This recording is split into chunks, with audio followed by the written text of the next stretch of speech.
Okay, well, I'll do a little bit of extremely interested because it ticked a lot of boxes for me. You know, obviously the Lewis Carroll aspect, creative writing, and I was also intrigued that it was from Sunderland as well. Um, so when I followed up with the team we'll be speaking to tonight, I mean, they're all from the University of Sunderland, and what they're discussing is a new short course that they're offering based on Lewis Carroll books. So obviously the University of Sunderland is located in Sunderland in the northeast of England. I mean, for people who are in from abroad, and they deliver a range of continuing professional development courses for individuals to learn something new and develop their skills in a range of specialties. And the university actually has three campuses. One's in Sunderland, one's in London, and also in Hong Kong, with global partnerships as well in other countries. But tonight we're looking at their new Through the Looking Glass Creative Writing and Bibliotherapy course, which is a creative writing and reading course for anyone who's a fan of Lewis Carroll and interested in developing their creative writing reading skills. So the three people, and first of all, we'll be joined by Angela Smith, and she's a professor in language and culture at the university and also an Alice addict. We also have Alison Younger, who's a senior lecturer in English and a literature specialist at the university, who is fascinated by fantasy literature. And then finally, we're going to be joined by Colin Younger, who's a senior lecturer in creative writing at the university and passionate about regional writing. So they're all fans of Lewis Carroll, and they want to provide some more information about the course, and then also the inspiration to it, the links with Lewis Carroll up in the northeast as well. There's some interesting things that that have come up. So if I go to the next slide, Angela, do you want to do the introduction? Right, thank you. Sorry, the course overview. Oh, yes. Well, as I say, as Stephen has said, thank you so much for inviting us along, or it could just be me along at the moment, because the course is one we've been thinking about doing for a number of years, but it took a few things, not least a pandemic, for us to actually come up with this idea of doing it. And the course, as Stephen has said, is one which is open to people from both inside and outside the university. So it can be anyone in the community who would like to come along to do a short course. And it's a 3-week course, which is 2 sessions a week. So it's essentially 6 sessions in total. And that is a course which is going to introduce people to the concept of using creative writing and reading in a way which is therapeutic, or can be used therapeutically. And I think possibly what a lot of us found during the pandemic is something which has been established in research for many years, which is that in times of stress, it's often very therapeutic for us to go back to books, and particularly to texts that we are familiar with and feel comfortable with. I come along with this in terms of children's fiction, which is one of my areas of specialism, because a lot of research has been done into the uses of children's fiction, and things such as Enid Blyton and of course Lewis Carroll are books which people go back to in times of stress or in times when they need reassurance and comfort. It's like a comfort blanket in reading form. And this is where we came to it from, with the idea of a course that could actually theorise this and make it more practical. And this coincided with stuff that we had already started doing in 2018-19 to build up to a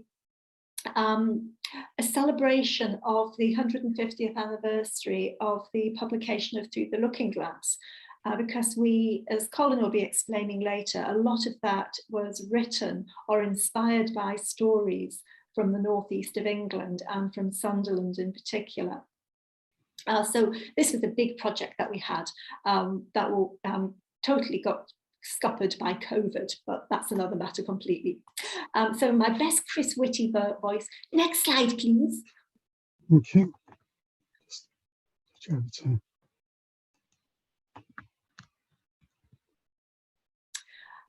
Right, so as I say, the 150th anniversary of the publication of Through the Looking Glass was something we were intending to do. One back? Yeah, thank you. That we were intending to do a couple of years ago. And Brian Talbot came up with this logo for us. You might have come across Brian Talbot as he wrote a very interesting semi-autobiographical book called Alice in Sunderland, where he brought together these stories which have inspired Lewis Carroll to write certain points in the various Alice books. And so Brian designed this logo for us. Instead of Alice coming through the looking glass, she's actually scrambling through the bridge at Sunderland. This is not the Sydney Harbour Bridge, by the way. This is not the bridge on the River Tyne. This is the one in Sunderland. We just all have the same bridge. So this was supposed to be a big celebration across Sunderland in 2020. And well, bad things happened.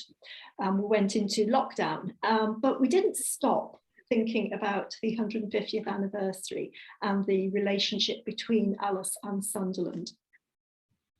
But we were thinking about it in a much more imaginative way than simply in terms of creative writing and therapy.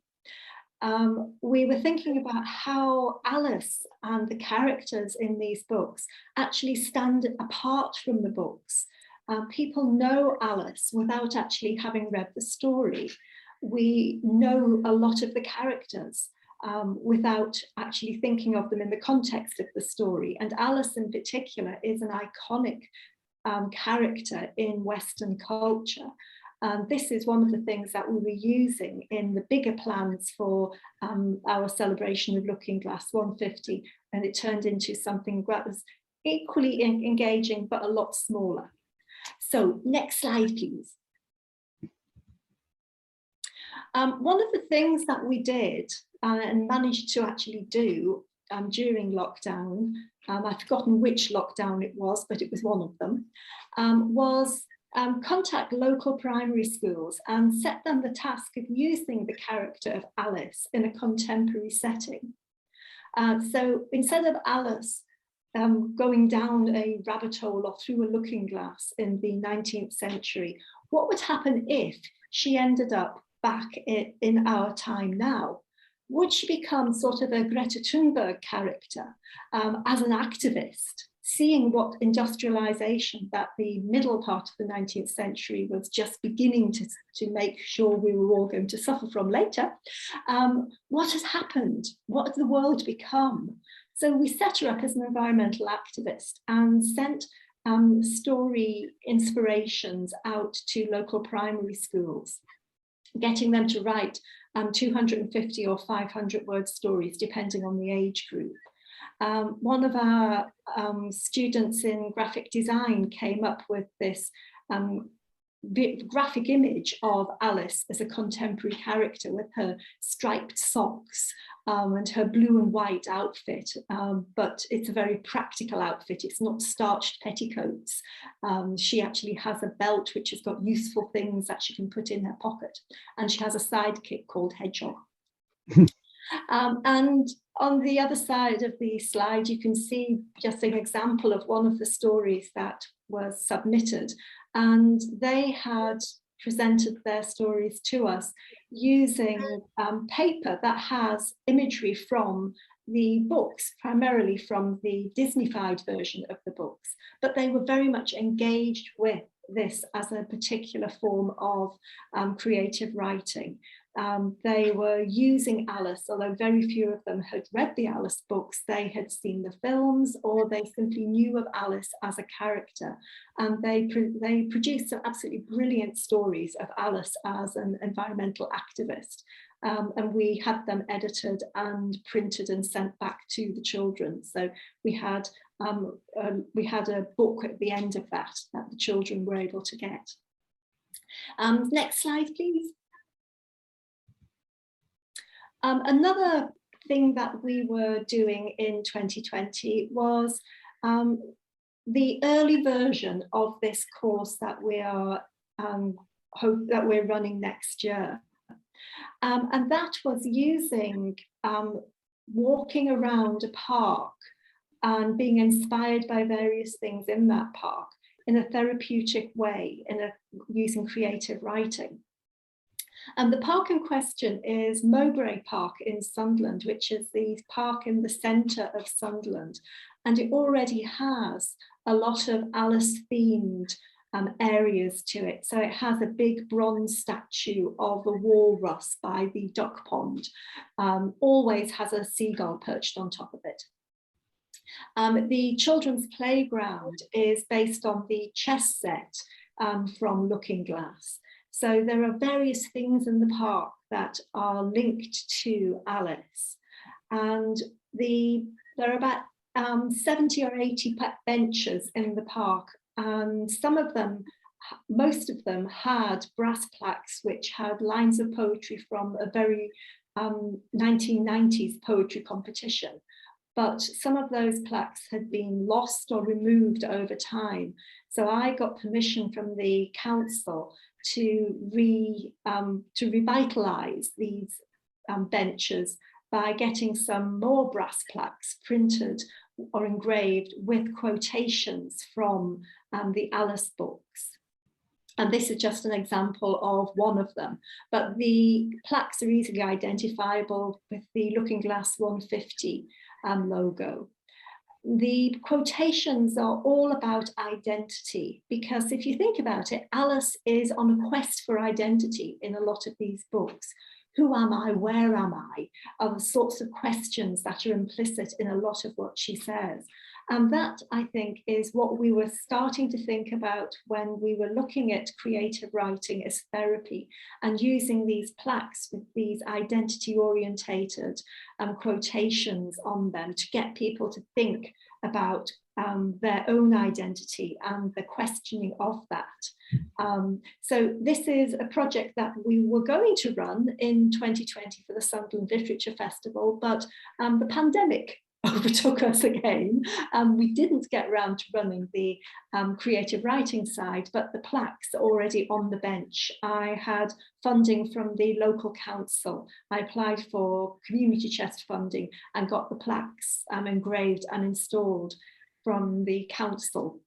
So they're already on the benches now, and they are going to form part of the course, which I'm hoping that Alison, Colin and I are going to be able to run next year. So I will pass over to Alison and Colin the next slide, because they can tell us much more about the links with the North East. Hello, everybody.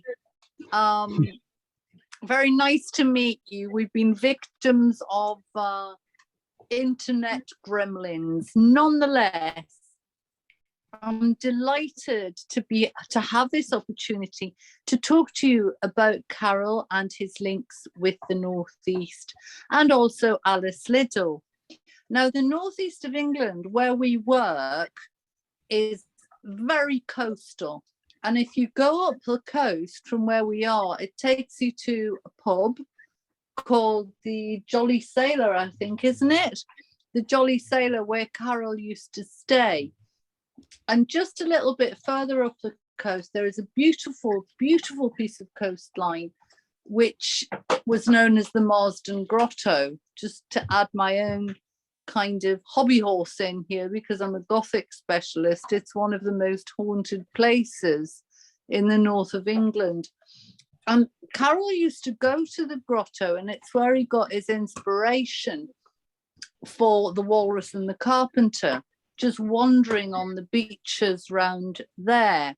But what we also found when we were doing our research was that Carroll's poem, The Jabberwocky, is very closely related to the Lambton Worm, who is a folkloric monster who exists wrapped around a hill very, very close to the university we work in.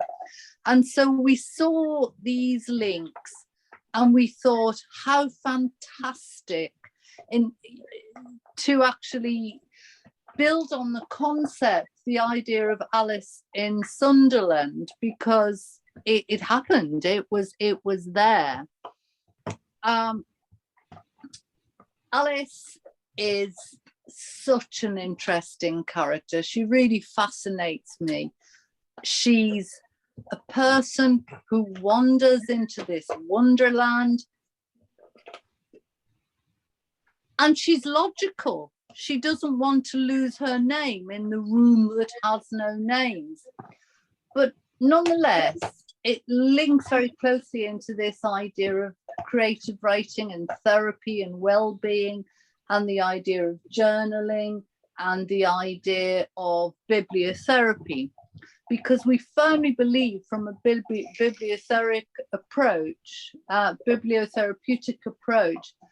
that we can talk to people, and to people from the Northeast and to people beyond the Northeast, all of us who have suffered this kind of dreadful pandemic and have felt trapped in our homes. And as Angela says, you know, literature can take us to hundreds of worlds when we're trapped in one. And this is where we decided to go with it. And part of it, which Colin will be talking about, is the idea of eco-critical theory in relation to Alice, and the idea of the importance of walking therapy and how good that is for people. And we learn that now doctors are actually prescribing walking and other forms of bibliotherapy and creative writing and therapy as for a holistic approach. And we thought this was important to our region. Next slide, please. Yeah, Lewis Carroll was a phenomenally creative man. Now, I'm very fascinated by the Victorian period, and I see a lot of parallels with J.R.R. Tolkien and C.S. Lewis, and this idea of a children's literature that's not only a children's literature, it goes well beyond this. And his work is filled with neologisms, it's oniric, dreamlike in its structure.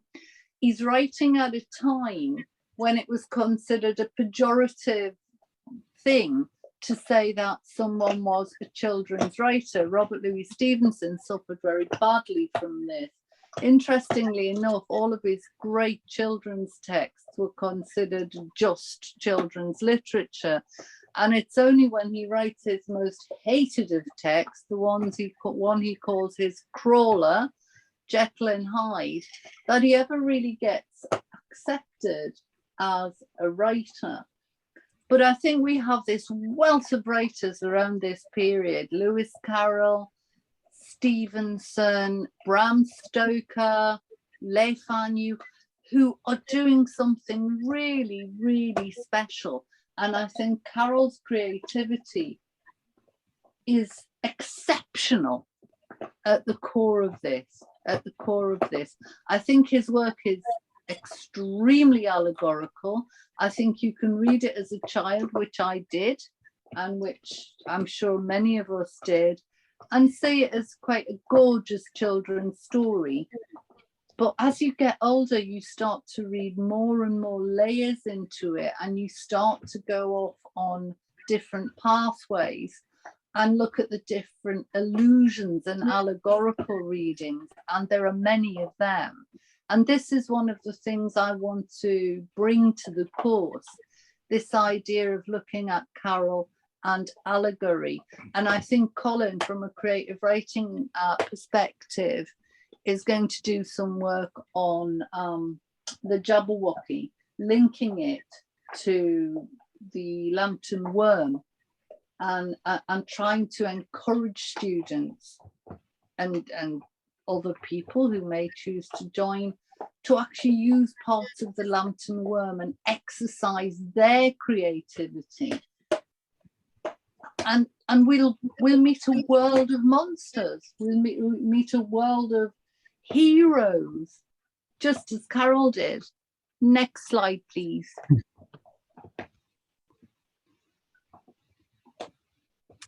What do the stories say about mental health? It fascinates me. Anyone who's a Victorianist would know, or a 19th century scholar would know, mental health in the course of the 19th century, views of mental health changed. When you go to the 1790s, you're looking at the fact that people who we might consider mentally ill were actually considered to be sages. People wanted to touch the hem of their garment. By the time we get to the Victorian period, mental health takes on quite a different complexion. And some of the ways in which it was treated were terrifying, you know, centrifuging, lobotomy, leucotomy. And the interesting thing about Alice is she's always aware. She's always logical. She knows what she considers to be sanity. And the interesting thing, I want to pick up on what Angela said, Alice is always afraid of losing her identity. When she forgets her name in the wood where things have no names, or when she cries when Tweedledee and Tweedledum suggest she's not real. She knows that she is real, and she knows that she likes her name and she doesn't want to lose it. And as you will all know, worries about getting an ugly name instead of her own Alice. You know, so it's interesting that she's growing up with Victorian ideas, Victorian ideals, but she has her own beliefs. Now, for a child in the Victorian period to be so assertively sure of her own beliefs could have been seen as a form of madness. And I think this is quite important because Alice is very focused on being herself. And she takes quite a long creative journey in order to find who she is. And I think that's very important. I think it's very important. She meets characters whom we would describe as mad: the Hatter, the March Hare, the King and Queen of Hearts, all of whom we might think are a bit kind of left field. And yet she still continues in this quest for identity. She still continues. And another interesting thing I think about her is that she repeatedly eats things and drinks things which would have been considered really inappropriate for a well-brought-up young lady at the time.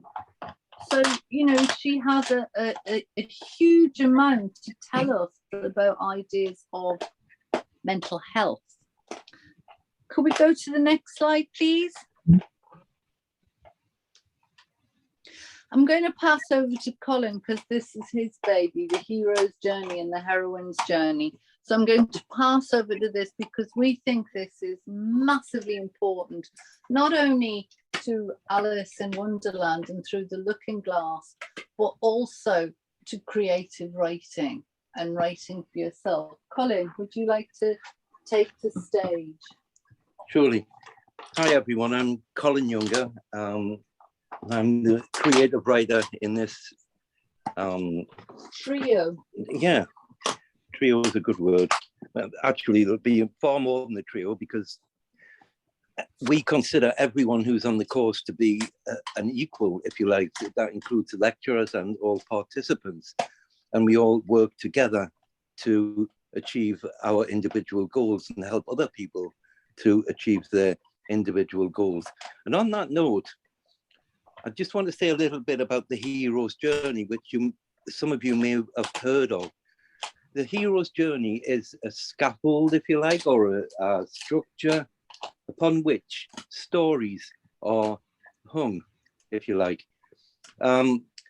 It's a circular journey which we all take very often, most days in our lives, and it's the hero who starts off from his or her normal space, their normal world, just as our normal world might be.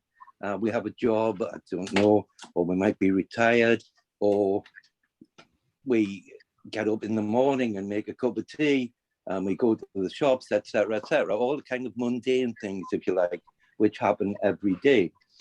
And the hero has a call to adventure. Something happens which causes that person who is going to be the hero to have to move out of their normal world.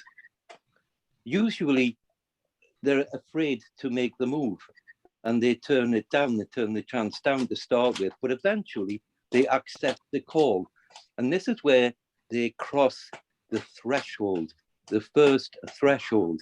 And when they cross the threshold, there is no turning back. They go into another world. And for Alice, it's when she moves into the world through the looking glass, or Wonderland. So the hero will meet people, some of whom will be enemies, and others who will be allies. And through the journey, they will engage in various ordeals and adventures, if you like. And eventually, after lots of mini adventures they've experienced, they come to a bit like the climax of the story. And they go into what the heroes, or Joseph Campbell, who actually invented this structure, Joseph Campbell calls it the innermost cave. And in the innermost cave, they will meet their nemesis, their greatest fear often. And they will have to overcome the fear. Sometimes it'll seem that they're going to lose, and they might even be killed, but they will be born again, they will be resurrected. Now, after that, there is a traveling back to their normal world, through which that part of the journey they're pursued by the nemesis and lots of dangerous people or creatures, and eventually they'll get back to their normal world. But when they get back to their ordinary world, they are a changed person, and they're changed because of whatever they fought for in the innermost cave. Now, it could be treasure, it could be gold or diamonds, but it could be learning something about themselves, learning that they do have courage, for instance, learning something deep in themselves, and they take that back to their normal world. Now, that's the hero's journey. We'll also be covering the heroine's journey, which is similar to the hero's journey. Now, on the hero's journey, the hero can be male or female. It doesn't matter, it can be either. The hero's journey has been used loads of times to write blockbuster films, like Star Wars, for instance. That uses the hero's journey. But once you've understood the hero's journey and get acquainted with it, you'll see it in loads of stories. Almost every story you read, you'll say, I know which part of the hero's journey this character's on at this point. Now, I mentioned the heroine's journey. The heroine's journey is similar. This, again, can be male or female. And in the heroine's journey, it's a journey into ourselves, if you like. So rather than going into another world, which is external to us, in the heroine's journey, the hero or the heroine goes into themselves, and the treasure is to be found within themselves. And it's very, very similar to the hero's journey, but it's a journey inward. Next slide, please. Now, bibliotherapy. Bibliotherapy is amazing. Bibliotherapy, there are lots of different ways you can approach it. One of the ways that we will approach it will be to get participants to put themselves in the place of one of the characters. And as in the hero's journey, there will be adventures and ordeals which they must overcome. And so we say to someone, okay, you're such and such a character, and suddenly you're faced with this ordeal. What will you do? And that way people start writing themselves into the story. We also do creative writing and therapy, which is, it's great for mindfulness, but it's also great in that it has a healing element to it. We all need healing in some way or other, and it'll be different for every person. It might be a major thing to some people. It might just be a little, I don't know, quibble in someone's life that they feel that they'd like to sort out. But using creative writing and therapy, we have lots of different techniques which we use and we offer to people and say, you try this and see how that works. And it's amazing the results we get from this. We've had so much brilliant feedback about the various techniques that we use. People just want more and more, to be honest. So that's a bit about bibliotherapy and also a bit about creative writing and therapy. There's loads more, but you know, we're limited as to the amount of time we've got. So next slide, please. And Alison is going to tell you what we want people to get out of the course. I am that. What we hope people will get out of the course is, after this extended lockdown for around 2 years, people became very insular.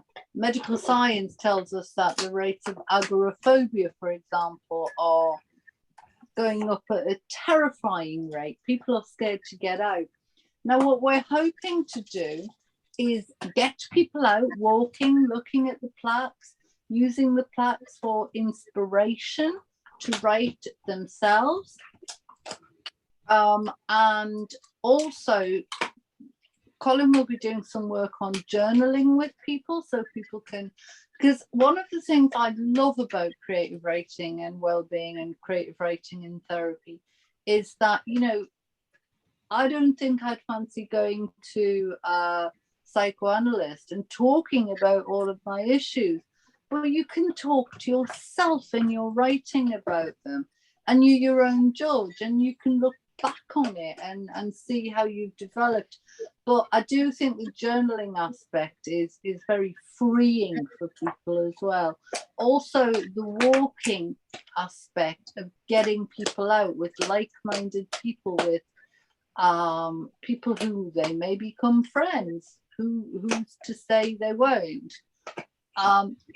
Now, we'd like people to get that kind of interaction going with it, but we also, and I'm going to pass over to Colin with this, and actually you'd be welcome if you want to contact Colin if you want to submit. We have a publishing house at the University of Sunderland which is run by Colin and the students, and we intend to bring out a publication of student work, of people's work, because it's a wonderful feeling. I've spoken to Angela about this. You know, you can labor away on a paper to the point where you think, I'll never look at that again. But when it arrives in a book, you suddenly look at it and think, yeah, I did that. That came out of my head. And it's a lovely, lovely feeling for people to see themselves in publication like this. And that's another thing we want to get out of the course. We want to help people to get published, so it'll build their confidence, so it'll develop their creativity. If you don't mind, I'll pass Colin over so he can talk a little bit about the idea of the actual publication we're hoping to create. Yeah, what we'll do is the various tasks we set people will inspire some people, not all people, to write. And if you write something, we'd love to capture it. But only if it's creative writing and therapy, we don't ask you to give us what you've come up with, because it might be personal. But if you write a piece of fiction, we would love to take that from you and put it in the publication, which will be a book, which will be available in bookstores and also through Amazon. Which I think would be called Alice in Sunderland, won't it? Well, I don't know, because Brian Talbot called his book Alice in Sunderland. So, apparently Angela said it, Brian said it's okay for us to use that title. I don't know about that side of it. But whatever the publication is called, it will be a book. It will be a book which has your work in it. You'll have a chapter in it, which will be your story or your poetry or flash fiction or whatever. And you will be able to pick that book up and hold it and look at the contents and see your name in the contents. And you'll be able to buy it for Christmas presents for all of your family, because I'm sure they would love to see their, I don't know, mother, father, daughter, aunt, whoever it might be, in print. And they'll be proud of that, and they'll read it because you wrote it, and it'll mean so much to them. It's amazing, as Alison said, to see your name and your work in a book that you can keep on your bookshelf, or you can take and give it to your grandmother or your grandfather and say, look, there's my work. What do you think? And they'll treasure it. They really will, because you're one of them and you've done an amazing thing. You've become published. You're a published author. So I'll just pass you back over to Alison or Angela. Angela, did you want to add anything before we open to questions? No, I think that's fairly comprehensive, Colin. Yeah, we're all happy with that. Yeah, Alison, anything extra? No, I'm happy to open the field up to questions. Well, the three of us are very happy at the moment, apparently. I'll just put the slide on the one and say, have we got one more slide left? it's just a slide of the details, so I've just shown that up. So if I go back to it now, so if people have got questions for Colin, Alison, Angela, I mean, if I start off, I mean, I guess the other thing, because I always end up looking around, you know, when we've got a topic, I always do a bit of my own research. And so it turned out that there are other links with Sunderland as well, because actually two of Lewis Carroll's sisters lived in Sunderland, which I never knew. Elizabeth and I'll guess Mary. I can't remember. You know, I know it's not Alice. And I think one of them was married to a Collingwood who was a reverend. So there And are. what were they called? Dodgson, yeah? Well, they were both Dodgsons, and my guess, and obviously my research skills are very superficial. One of them married a reverend with a surname Collingwood, and that's very related to the Carrolls, because one of the Collingwoods wrote the letters of Charles Dodgson and everything. Jill's got a question. Alison's suggesting that they lived near East Bolden, which is a couple of miles along the road towards Newcastle from Sunderland, but closer to Sunderland than it is to Newcastle. Right. Hello from Durham, in fact. Hello. I just wondered how much your course costs. I've got a couple of questions. Angela could answer that one. Could you answer that, Angela? Because Oh, I'm sure I'm not in a state of flux at the moment. I can't remember. It was a bit more than I think we were wanting to charge, but the thing is, we've got the arrangement that the course is being not held on university premises. It's in a coffee shop, which is in the centre of Sunderland. It's much more brilliant. It's a coffee shop that specialises in sort of well-being. It's just opened in the last 6 months. It opened at the end of one of the many lockdowns, and it specialises in this kind of well-being and happiness and thoughtfulness and mindfulness. So we thought that would be a wonderful place to have this sort of course. I honestly can't remember exactly how much it is, but certainly I can send those details on to Stephen and ask him to circulate them if that might help. Yeah, so I think that answers my second question, which is how you knew about the bibliotherapy benefiting people with mental health issues. And presumably it's the people that attended this cafe, your link with them, was it?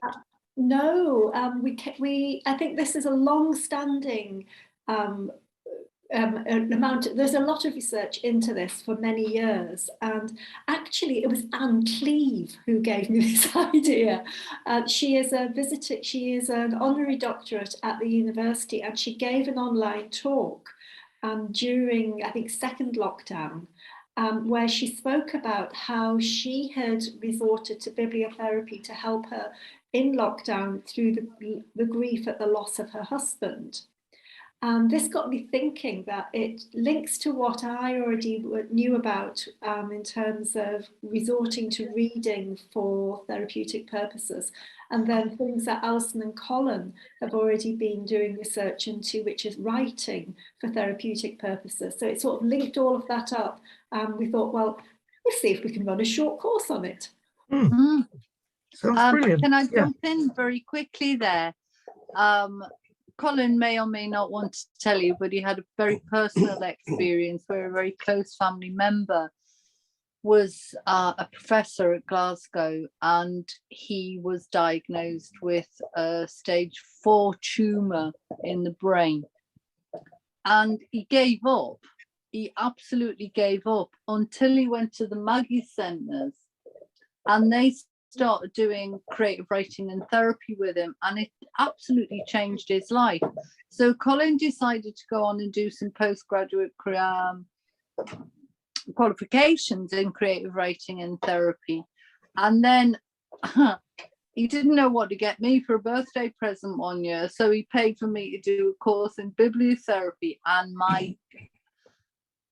I was absolutely enraptured by it. You know, it's not only, I'm a voracious reader, I specialise in literature, but to find that it could make me better, that there are things, and then I suddenly realised when I was a girl growing up, you know, I mean, I come from an Irish family, and when they used to have their kind of hoolies and things, I would retreat to my room and read. And it was a wonderful experience for me, and it is now. And I thought people at all different levels are going to feel this sense of wonder, this sense of wonderland, just by getting into a book. And it can be escapist, or it can be, sorry, that's a puppy. It can be escapist. It can be, you know, something you're reading specifically because you want to work through a trauma in your life. And the interesting thing is, when we read these books and when we look at the work of, as Colin mentioned, Joseph Campbell and the Cambridge anthropologists, they said it's very much a Jungian thing, and that we're recognizing the archetypes without recognizing the archetypes. They're just there and we know it, and suddenly we feel connected to a literary character. And it makes a huge difference in our lives. So for me, I was enchanted by it. And when Angela talked about this course, I thought, what is more enchanting than Alice Through the Looking Glass? What is more enchanting than Alice in Wonderland, you know? So we happily jumped on board. I'll get Colin to say a little bit about creative writing and well-being and therapy. And you know, I'm trying to ask a question. Sorry, Stephen. Things like journaling, I've seen, I'm aware of it and used it as well. You know, I mean, I think I even sort of use it on a daily basis now. I mean, it's not a question of just keeping track. It's, it's also, what do you think about this? And then you go back and you compare it. Have things improved? It's, it's an interesting concept of self-help. Certainly is, yes. One of the things that, if you can hear me, one of the things that I do during various periods in my life, I decided that, I wanted to become more centered and calmer. And so I took to studying meditation and then breathing and things like that. And one of the things that we do on the course is guided visualizations, which is a form of very gentle meditation. And we can take you into the Wonderland books or Through the Looking Glass, or just take you into a world outside of yourself where you're guided. You've always got a guide with you, but your imagination is allowed freedom in this. And you learn about the importance of touch and taste and hearing and becoming more acutely aware of that, which is a great issue in mindfulness, I think, Colin. It is. And these guided visualizations are amazing. People, it's almost a trance-like states that people get into, and the stories and poetry we've received through people who've undergone a guided visualization are absolutely amazing. It's extreme relaxation. There's no hypnotism involved in No. I should say. But it's extreme relaxation. And we've had students where we've said, okay, get into a comfortable position. We're going to do a guided visualization. And suddenly we realize the kids have gone to sleep. Which is no bad thing, because then they do a Lewis Carroll and start dreaming, and we see some wonderful work coming through that very thing. And I don't know about the rest of you. I know Colin goes to sleep when he does meditation. I do. But we'll also on the course be teaching people how to breathe diaphragmatically properly from the kind of, the diaphragm, and how to make themselves feel extremely calm in those circumstances. And I'm a testament to the fact that it actually does work, that this kind of breathing exercises and gentle meditation works. And I think, Angela, we intend to do at least one guided visualization in Mowbray Park, don't we? Yes. Weather permitting. Weather permitting, yes. We just hope that there are leaves on the trees actually when we do this, because it's quite sheltered. But it is actually really beautiful, a very, very restful thing to sit in a green space and just take in that environment. And that's particularly why we'll be using park benches, because they tend to be situated where you have something that is either enclosing you in a green space, or it gives you a view of a green space. And that, I think, as a lot of us found, particularly during first lockdown, is vital to how we are able to cope with a lot of the things that are thrown at us. That walking through a green space is just so refreshing, but also it gives you a great boost to your mood. And that, I think, is part of what we're doing in this course, in that we already have in place these park benches with the plaques on them, which are part of the Looking Glass 150, but the quotations on them are there, and it's encouraging people to sit down and think a bit more about the environment around them as well as their own identity. Can I just add as well, bibliotherapy is nothing new. It didn't have the name bibliotherapy, but 19th century, we don't like to use the term now, but asylums always had a library in, because it was thought to calm, apologies for the 19th century word, lunatics, where they would get them to read books and try and calm them.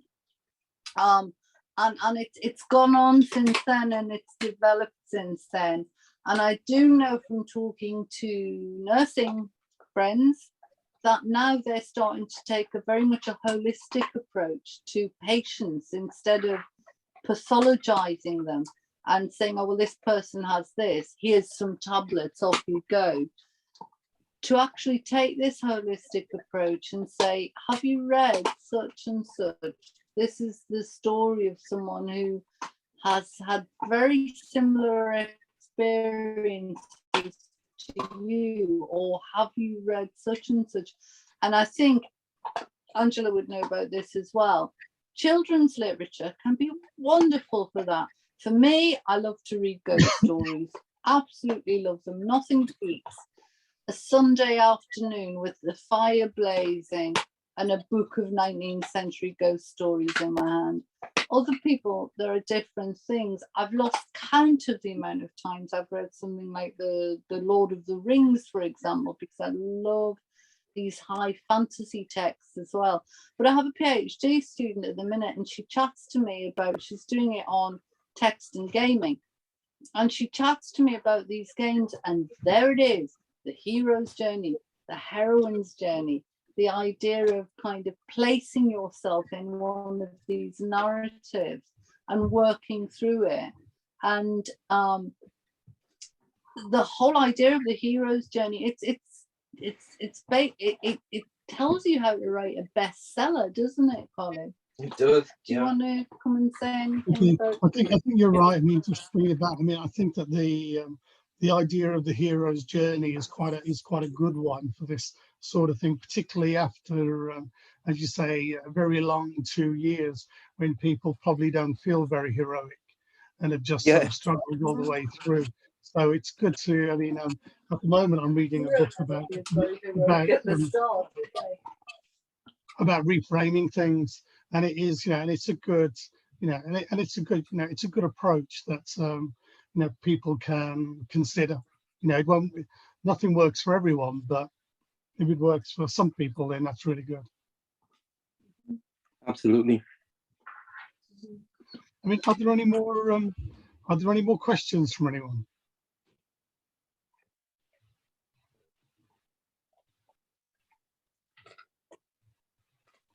See, because I asked lots of questions.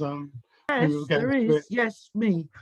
Yeah. I know that it'll be in an email or something, but I thought I might, as membership secretary, I might let the other local people, other local members we've got, give the details to them.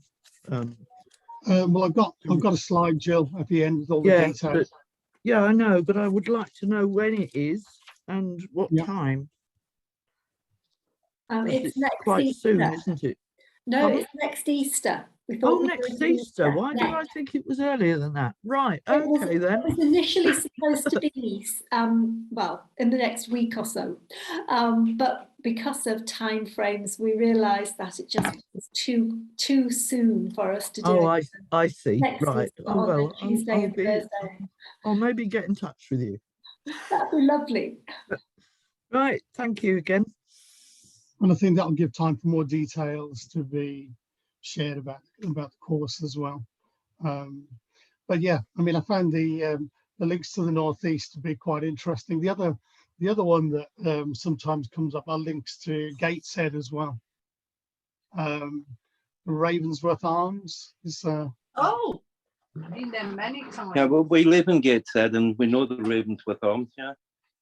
Yeah, because if you go into the Ravensworth Arms, I think, you know, there's sort of another story as well. I think that all around the UK, there, you know, I think there are so many places where Lewis Carroll was writing these stories. It's just incredible, you know, whether it was Llandudno, Gateshead, Sunderland, Eastbourne. It's quite, you know. The campus where we're based, the St. Peter's campus, is called the St. Peter's campus because it's almost in the grounds of St. Peter's Church, which is an Anglo-Saxon church. And the White Knight, with his 2 left feet, is actually found on the window, one of the stained glass windows in that church, where there is a knight who appears to have 2 left feet in his suit of armour. So that's one of the ideas where Lewis Carroll got the inspiration from, and that is 2 minutes walk from our office. Yeah, and the Ravensworth Arms is this beautiful old pub and restaurant now. And hotel. But with, like, you can see the grounds are untouched around it. They're very much as they would have been in Carroll's time, aren't they? They are. They are.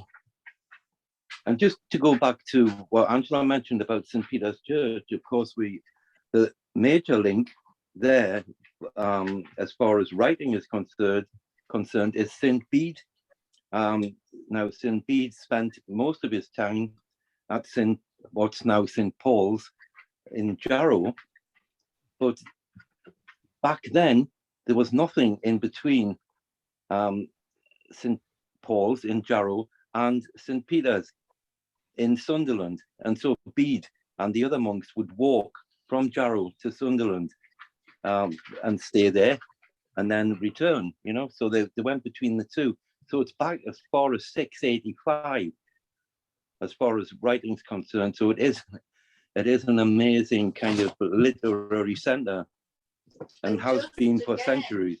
Outside of our office is where they tried to execute Athelstan, and he was saved at the last minute by King Athelstan. Yeah, well, he wasn't a king at the time, but he was saved by the monks, kind of interceding on his behalf and saying, you know, the brutal execution they intended to have. But it's a really interesting area. I've done quite a lot of work on witchcraft in the area, which was prevalent. Well, there's so much history around there. There is, absolutely. Stunning. It's stunning. The Victorianists amongst you, if you like Dion Brusico, he first acted on the stage in Sunderland in the theatre when he was under the name of Lee Morton, didn't he? He did.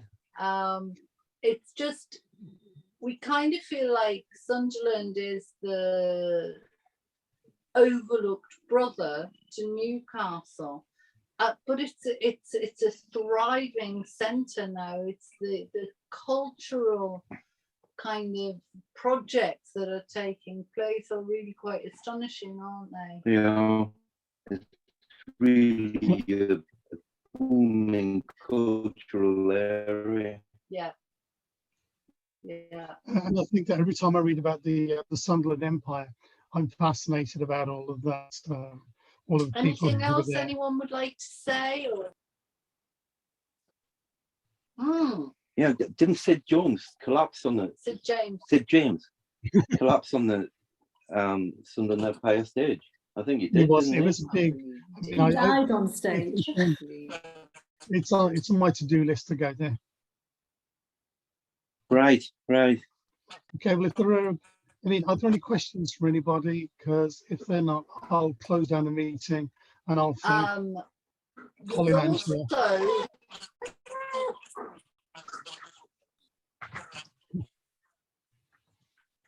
And Alison. Well, it's been a huge pleasure chatting to you all. I was just going to end on the Sunderland Empire in that it has a number of resident roads, but one of them is an actor from the early 19th century who stabbed someone through the eye with a pencil in a row over a wig, and the eyeless ghost, who's only got one eye, apparently walks around the theatre looking for his wig. So, you know, he's just one of the ghosts that resides in. So if there's anything else, anything anyone wants to add, Ange, or Colin, or Stephen, or any of our lovely guests? No, I mean, I think what I will do is, I mean, I'll stop recording now. It'll